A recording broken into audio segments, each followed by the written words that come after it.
The Committee on the Elimination of Racial Discrimination is the essential monitoring body set up by the Convention to examine state reports, to dialogue, and to perform other functions, which I'll come to in a moment. It consists of 18 independent experts.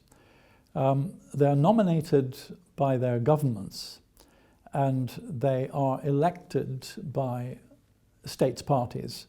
The election process occurs every 2 years. There will be an election this year for new members.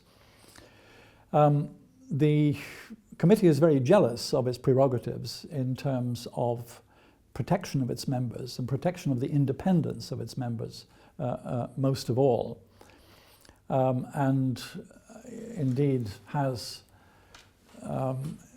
produced recently, has set up something called a rapporteur on reprisals, but it had also talked in the past about resisting threats to its members. And they are independent because the governments cannot tell members what to do, and indeed neither can the Secretariat, even the Secretary General of the United Nations or the General Assembly. So it's not a subsidiary body in that sense. It has a high degree of independence, and as I said, that is jealously guarded. Terms are for 4 years at a time. I was a member from 2001 to 2014. I stepped in initially without an election. I was simply elected by the committee for 1 year, and then I was subject to the election process by states parties, and I had, as they call, 3 mandates, and I was rapporteur of the committee for, I think it was a total of 6 years, if my memory serves me. What does the committee do? The main business of the committee is still the processing of state reports, and that is through a process of dialogue.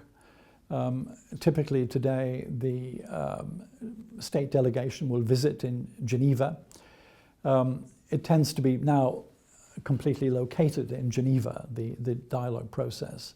Certainly, I have never been to New York to take part in a dialogue, although it does talk about dialogue taking place at the headquarters of the UN, which would be in New York, but I think for practical purposes, the headquarters of the United Nations is, in terms of human rights, is taken as Geneva. Dialogue can be quite challenging. The state will